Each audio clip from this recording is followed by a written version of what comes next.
Welcome into the Daft on Draft podcast, and welcome to Draft Week. We have made it Thursday night, so two more days. And up until then, Dalton and I are going to be bringing you our final mock draft here to do our best to incorporate what we feel, what we hear, what we think, and kind of go and feel it out. Again, mock drafts are always a little weird because we're not doing trades. Trades get a little too stiff, like icky to try to project. But again, Dalton, welcome to Draft Week, man. Dude, we're here. That's all that matters. We're here, and that's all that matters. I'm actually really excited about the content this week because we do have the mock draft. That'll be Tuesday and Wednesday. And then on Thursday, we are actually doing a Daft or Draft. And then Thursday evening, we have the live show that we are going to do after the draft. And then Friday, after day two, and I had this talk on Discord real quick. Day two is my favorite day. Oh, I love day one has all the hype and everything, but day two is where the scouts come out to play a little bit. And when I say that, I mean like the Twitter scouts and stuff like that, because the real scouts draft is day three, but for the scouts and coaches in like the real NFL, but where guys tend to shine is on day two. I think that's where the bread and butter of the NFL draft is. And I think that's where the meat and potatoes are for us personally. So I'm excited for that show, even more than the round one show. Me too. Yeah, that's a great segue into getting into this, that we are going to be launching a lot more video content. This is my hope and my dream. I sent out an email to any Substack subscriber today. Daft on Draft Football is going to be going over to a paid subscription, but I'm doing my best to overhaul the content plan to make sure that we are giving you your money's worth. So lots more video content. Going to try to incorporate some Twitch streaming, have some ideas for maybe some creative mailbag selections of like maybe streaming NCAA football and on Xbox and answering mailbag questions at the same time. I think that could be a good crash out session. So, but yeah, we're going to do our best to continue to bring you quality content, but it's time to start monetizing a little bit. But that's enough of a preview for what's to come down the road. Today, we're going to dive into picks 1 through 16 of this mock draft, our final mock draft leading up to the NFL draft here. And Dalton, looking at picks 1 through 4, it kind of seems like these are a little sharpied at this point. I know we've heard some things today, like that some teams might be calling the Browns at 2 to try to come up for Travis Hunter. Some teams are still, the Browns and the Giants are still trying to call the Titans about 1, but they're not really entertaining anything. So it kind of feels like picks 1 through 4 here might be a little sharpied in. Yeah. From an assets perspective, what would it take for the Browns to actually agree and trade away from Travis Hunter? Yeah, so I mean, you have to look at like historically, like a move like that, but then you also have to consider the player. But which is tough because I mean, Travis Hunter is a complete unicorn, but he's not a quarterback. Exactly. So, like, how do you balance that? And like, if you get a but if you get a quarterback-ish package, you take that, right? You kind of have to. So if you're the Browns, I think you have to. I mean, you're starting Kenny Pickett or Joe Flacco this next year. Like, I think you got to consider it. I think what it compares probably closest to is when the Jets came up for Sam Darnold in 2018. I think they came from 6-3. So, if we're talking, Jaguars are one of the teams I've heard have been kind of active in trying to come up for Travis Hunter. So like that's 5-2, same decent-ish kind of leap. And that took 3 second-round picks to make that happen in 2018 to come up for Sam Darnold. So do you think that 3 second-round picks is enough to come off of Travis Hunter is really what it comes down to at the end of the day? Yes. Yes. Yeah. And, Jacksonville's first, rookie GM, that might be a move that he might want to make a splash. Maybe. We'll see. But I think the Browns are in love with Travis Hunter. So I think it's going to take a lot. But we'll see. But for now, no trades involved right here. And it's rare on draft day to actually see trades in the top 4. Now that I'm thinking trades happen way less than we like to imagine them in our heads. Yeah, for sure. Yeah. Chalk them out. Titans, Cam Ward. That's been obvious since the combine. We don't have anything to talk about. What's interesting though is Jonathan Jones of CBS put out his mock draft today, and it's worth noting that Jonathan Jones is the only person last year who mocked Michael Penix Jr. to the Atlanta Falcons as well. Jonathan Jones is one of those people who I think is like incredibly plugged in all around the nation. He had a mock draft today that only had one quarterback going in the first round, and it was first overall. So something to consider as we go through this mock as well, and something to consider when we get to draft night as well. That maybe that teams aren't crazy enough to come up for any of these guys or take them where they lie. But Cam Ward, number 1 overall to the Titans. Cleveland Browns, Travis Hunter, who they see primarily as a wide receiver who can also play some obvious passing situations in nickel and dime packages as well. Abdul Carter to the Giants, 3rd overall, and Will Campbell to the Patriots, 4th overall. This is where it gets a little messy. Yeah, because we've heard some whispers that the Jacksonville Jaguars might want to score some touchdowns, and so Ashton Jeanty has been brought up.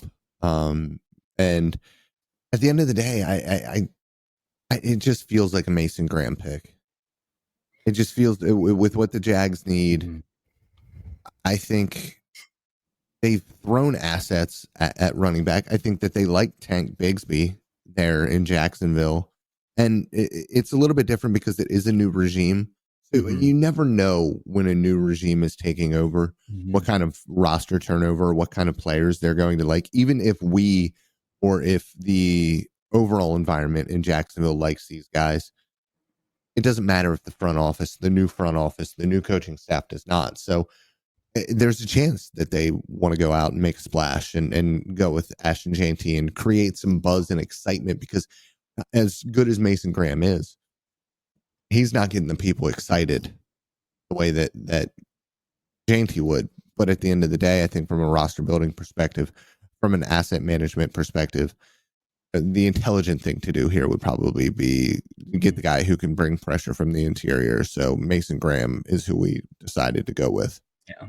It's also worth noting that Ashton Jeanty is from Jacksonville, Florida as well. So like there's a lot there.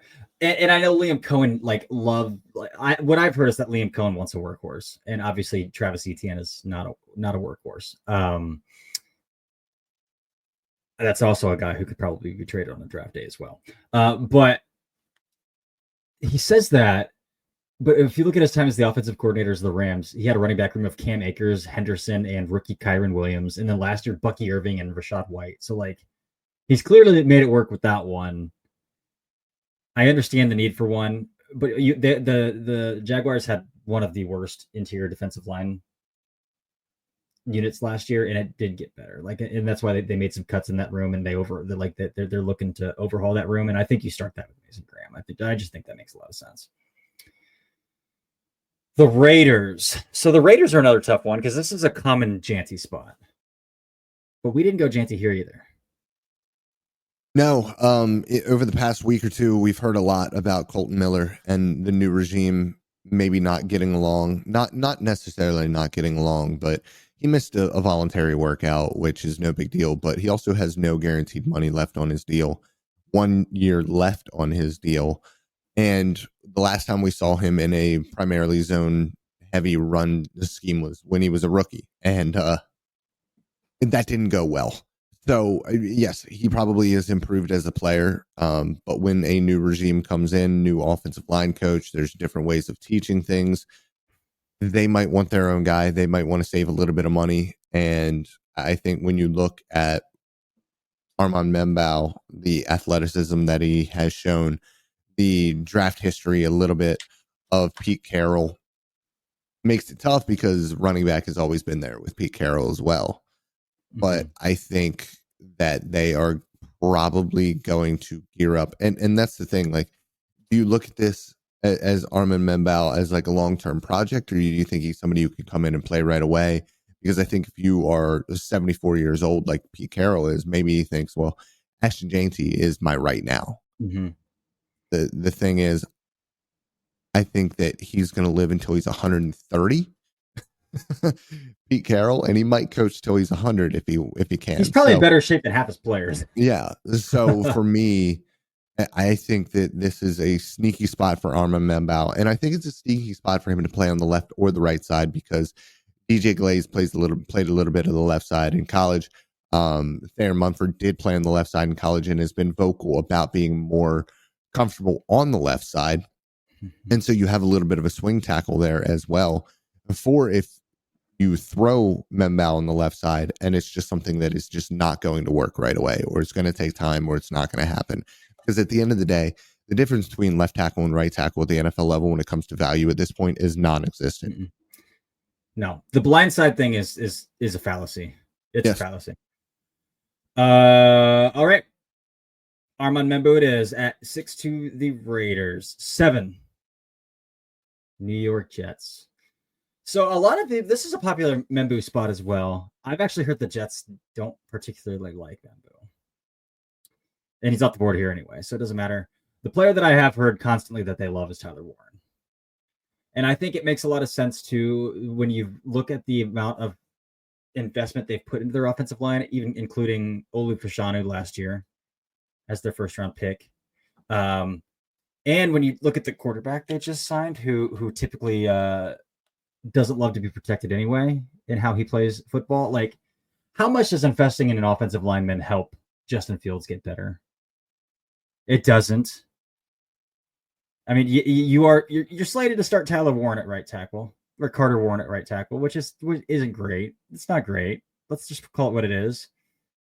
There are also other rounds, and they have a high second round pick as well, where they could come back and get, Josh Connerly, Ariante Ursary, somebody like that could definitely slip into that range. How you help Justin Fields, though, is you get him one of the best athletes in the draft. A guy that team after team knew was going to get force fed the football, and they still couldn't stop him. Like I think that's how you help this football team. And so with that being said, I think they do go with Tyler Warren here. I don't think they would go Ashton Jancy here either, because I think that the Jets have been pretty vocal that they want to go committee, like because they kind of pissed Breece Hall off about it. Like he tweeted about it when he read it, that they want to go by committee. So I don't think this is a running back early spot either. So get Justin Fields, a guy that can just be a consistent playmaker. Like that's what they need. So Tyler Warren to the Jets here. Yep, totally agree. Jalen Walker to Carolina has felt penciled in for a while. If he's there, that's the way that they are going to go. That's the route they are going. And I don't really have much else to say about this pick. It feels like one that's going to happen. Mm-hmm. Yep. We'll see how Ejiro Evero can make it work. I have some skepticism about how Jalen Walker works at the NFL, but the NFL loves him. Highest character guy, one of the higher character guys in the class, so he's going to work his ass off. So we'll see how that plays out for the Carolina Panthers. New Orleans Saints. This is where again it gets a little dicey. I have no idea what the Saints are going to do, like none whatsoever. Schefter dropped the nugget today that they're looking at either offensive or defensive line. This team's not close to competing. This team's not going to be close to competing. So, like, I genuinely have no idea what the Saints do or how they should even attack their roster at this point. Yeah, I mean, at this point, when you're looking at it, they have Fuaga and Penning, but I really think when you look at it, Dylan Radins from Tennessee came in. But I really think that they're going to go Kelvin Banks here. And whether that be, and here's the thing about Banks is we've talked about him, and Dane has had him as a guard forever. Mm-hmm. And so he is somebody who could slide in and play left guard immediately for them, which has been a sticking point for them for a long time. I am a believer in Fuaga, and Trevor Penning looked good when he came in and kind of add a little bit more time. But everything is new in New Orleans. Mm-hmm. And so again, new regime, we don't know what they're going to be looking for. And I think the NFL likes Kelvin Banks a lot more than this podcast has liked Kelvin Banks over time. So that's where I think that this pick ends up going. Yeah, I kind of think so too. One of those big long edge rushers kind of gives me a little skepticism. I think they might go there, but I'm okay with Banks. I think Banks is fine. And at the end of the day, none of us know anything. Right. and again, trades are going to happen at this point. Like this is just a crapshoot now that we're getting through this. 10 to the Chicago Bears. This has always felt like the Janty spot, especially since they spent all that money and assets into their offensive line and free agency with trading for Joe Tooney, trading for Jonah Jackson, signing Drew Dolman. This just felt like this is the place for them to go. I have been like kind of sort of pounding the table over the past week or so that I really feel like this is a really awesome Colson Loveland landing spot too. Well, that's because you're a Cole Kmet hater. I mean, I think they're going to cut him after this year. I mean, I do. But like, they didn't re-sign Keenan Allen. He's still a free agent. They need a slot receiver. I think Kmet's gonna probably be off the roster after the season. They're gonna live out of 12, 13 personnel. If you look at what Ben Johnson did with Sam Laporta and Colson Loveland's skill set is kind of like souped up Sam Laporta. So like, I think there's a lot of cool fits with this Bears offense and Colson Loveland, but Ashton Jeanty's still on the board. DeAndre Swift is currently the best running back on that Chicago Bears roster. And DeAndre Swift is also part of Ben Johnson was part of the Detroit Lions offensive mind meld that kicked DeAndre Swift to the curb 2 years ago. So if I had to guess, DeAndre Swift might have one more year left in Chicago, and he's definitely not going to be a headlining running back for this offense in 2025. But I do think they would love a workhorse. And so this is where I do think they're going to go Ashton Jeanty. Do you think this is Ashton Jeanty's floor? No, I think 12 is, but like absolute floor, I think is 12, but I don't think he gets there. I think he ends up going and being a top 10 pick. I think so. At number 11, San Fran. San Fran's also a little bit of a tough one just because of the names who are still on the board as well make it even more difficult. I think when you look at their outlook, I think edge rusher is prime for them to take here. The question becomes, who do they pair with Nick Bosa? And I think when you look at their history, as much as we like Shamar Stewart, I don't think it makes sense compared to the guys that they have had in the past on the edge. I think of guys like Eric Armstead, who like a big, more physical, like inside out guy. And you can look at Stewart and be like, oh, that's kind of him. But I think that that's even more Michael Williams. And you can look at guys like Leonard Floyd, look at guys like Drake Jackson. Then you're looking at Mike Green. And so you're looking at this three-headed monster of edge rushers in the NFL draft. Which one do they actually end up taking on Thursday night? Who the heck knows? But my mind keeps going back to big school and kind of what you brought up, which is like the character guys that they have drafted. There have been zero questions that we've heard about Michael. And there have been serious questions, although they seem to have been ignored or forgotten, about Mike Green, or just ignored, forgotten, not worried about anymore, whatever. Yeah. And so for me, when we look at this, it feels like a Michael pencil.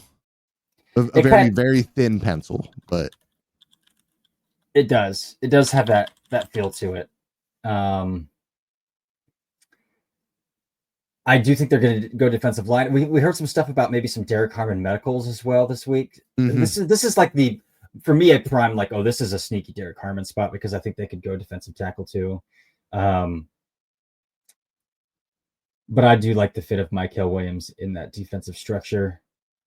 I mean, right now they're starting Yetur Gross-Matos is their penciled in starter opposite Nick Bosa. So yeah, it's not great. Not great.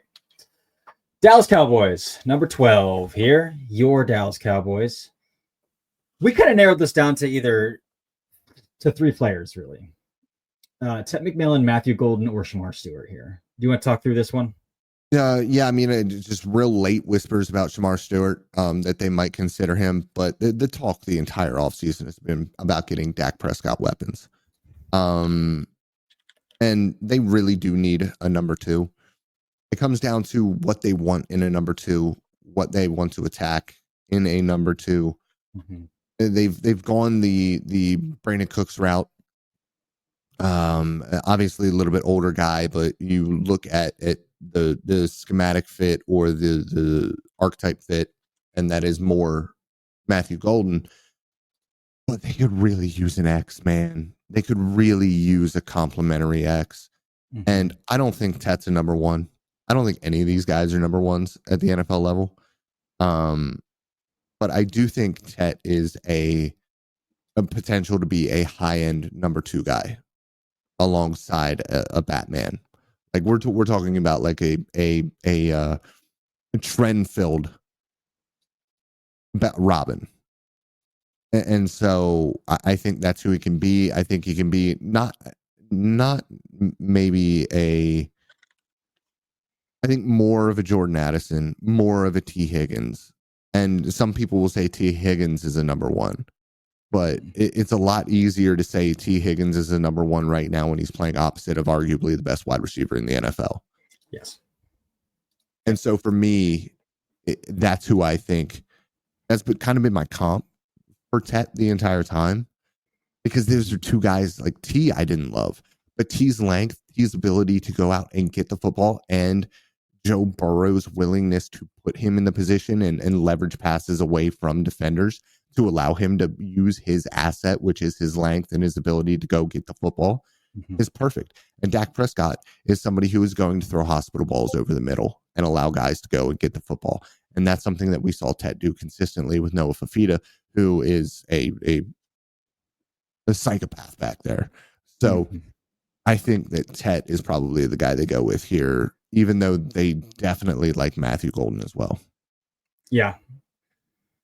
Yeah, I think what it comes down to is you want CeeDee Lamb to be able to continue to win the ways that he is exceptional. And a lot of that is over the middle of the field, down the seams, from the slot. And I think getting a true guy who can at least draw some attention outside the numbers and along the boundaries is going to do numbers for that. The body typing with Brandon Cooks to Matthew Golden is a little interesting, though. So, yeah, but I do think Tet makes a lot of sense right here. Miami Dolphins, we went with Texas corner Jahdae Barron. They're not whispers. They are very much out there that the Dolphins have granted Jalen Ramsey permission to go seek a trade. It kind of seems like they want out of that partnership. The Dolphins honestly seem like they're on the verge of tearing every veteran off that roster and maybe 1 year away from something drastic happening in South Beach there. But their secondary was already bad, and trading Jalen Ramsey, losing Javon Holland in free agency as well. And it's only going to get worse unless they start adding some talent to it. So I think they do go secondary here. And I personally think that Jahdae Barron would be a great fit because both of their apexy kind of defenders are Javon Holland and Jalen Ramsey. Both those guys that can throw in the slot, that can move around a little bit, drop into the box. Again, Jalen Ramsey can play boundary corner, obviously, as well. So when I think about a corner in this class, you can kind of do all of that kind of stuff as well. It's Jahdae Barron. And I know that they like catered Kohu in the nickel, which is completely fine because Jahdae Barron can also play outside. So I think this gives them a lot of flexibility and, again, adds a talented corner to their room. So Jahdae Barron to the Dolphins here at 13. And at 14, we're getting them that tight end. We are getting Indianapolis, the tight end. We are getting their version of Dallas Goedert. I think that you can use Colston Loveland in a lot of the same ways. I think getting Shane Steichen, a guy who you can force feed the ball to, and something that isn't talked about enough with Colston Loveland is his ability after the catch. He's not a freaky athlete, but he is very smooth. And I mean, you see that with him as a route runner, and you see that with him after the catch as well. He is smooth with it. He is able to kind of react and pick up yards after the catch. And I think that you can give him manufactured touches behind the line of scrimmage. You can make things easy on your quarterback with him. And then you also give a huge target. And no matter who the quarterback is there, they're going to need a huge target over the middle of the field. they have not been quiet about needing to overhaul that tight end room from Mo Alley Cox, Andrew Ogletree, and Kylan Granson. Kylan Granson left in free agency. Ogletree's still on the roster. Jelani Woods. Yeah, Jelani Woods can't stay healthy and on the field anyway. So they've talked about the need to overhaul that tight end room, and I think adding Colson Loveland, I think they would sprint that pickup if Loveland's on the board here. 15 Atlanta Falcons with Michael and Jalen Walker both off the board. I think they would love either of those Georgia guys, and honestly, they could come up and get one because they tried to come up and get Latu last year. I don't know if you remember that. They tried to come up and get Latu after taking Michael Penix. But they are going to get their edge rusher here. And it was Todd McShay today who said that the Falcons and the Bengals are two of the teams that are willing to overlook quite a bit of off the field stuff in terms of Mike Green, James Pierce, and Walter Nolan were the three names that Todd McShay paired with both of those teams. I've heard for a really long time that the Falcons are really into Mike Green. Again, Mike Green has not had a single top 30 visit, which means NFL teams don't even have questions for him. Like, you bring guys in on top 30 visits when you want to get them checked out by your doctor. You want to sit them down face to face again and have a heart to heart. Or in a lot of cases, they bring in guys who they think they could bring in as UDFAs, and they just want to get them familiar with the building, the staff, because UDFAs get to choose. Build a little bit of a rapport because they can choose. They can choose where they want to go. Yeah. So the Browns were in previous years when they were picking mid-teens or late teens or early 20s, the 2 to 3 years they were actually good, would do that just to build rapport with those guys. But Mike Green doesn't have a single visit, which just tells you the NFL is like, cool with Mike Green. Okay. I mean, we have questions about him on the field as well. I mean, yeah, but we don't matter. We don't matter. This is a predictive mock draft. It's a predictive mock draft. And it doesn't matter because what we have known for a long time is that the NFL sees Mike Green as a round one player and possibly the best pure pass rusher in this class outside of Abdul Carter, period. Yep.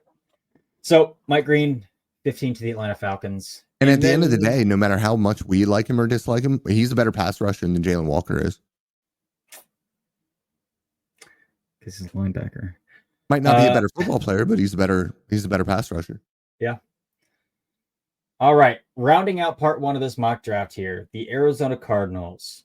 The Arizona Cardinals, I've heard like 3 different things. So obviously their cornerback room is a little rough, like with Sean Murphy-Bunting and Max Melton. And I do like Garrett Williams. I like Garrett Williams quite a bit.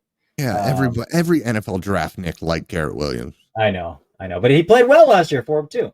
So, but needless to say that corner room could use an upgrade. I've heard they really want to look at defensive line, and I've heard that they could go offensive tackle as well. Jonah Williams is their right tackle, only under contract for 1 more year as well there. So that's an option too. Here we stopped the Will Johnson slide though. Like, that corner room on paper needs an extra body and a starting caliber body in that room. We've been pretty vocal about the Will Johnson stuff and how we think it's kind of silly, but I mean, it's pretty consensus at this point that people like we should expect a Will Johnson slide. Yeah, he should be a top 10 pick every day of the week, but he's just not. It seems like he's just not. So no. So long speed concerns, if you got him, sure, fine, whatever. Athleticism concerns, sure, fine, whatever. You think he's just a cover 3 corner, sure, fine, whatever. Let him fall to a good team later and let him be a quality player for a good team.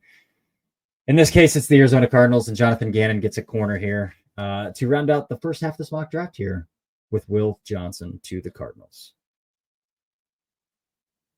It's a pretty solid first half of that mock draft right there. Yeah, we'll see it all fall apart in the first I'm sure 30 minutes of the NFL draft when there's a trade or two. But we enjoy talking through this stuff. Actually, we hate it because we want to be right, and we know that we just can't be right because we don't know. And that's the fun of this. That's what intrigues people about mock drafts. It's why we love and hate them. But at the end of the day, this is going to be our Christmas. Like the nerd, the NFL draft lover this is their Christmas. They don't care about what happens on the field on Sundays as much. Mm-hmm. We spend all off season selling our kidneys to find all 22 on these guys. Yep. Just so we can live this moment and have an education on these players. So this is everything for us. We are very excited about this night. Love it. We are almost there. I love draft night. It's a little different when you have to work during the draft. Very different.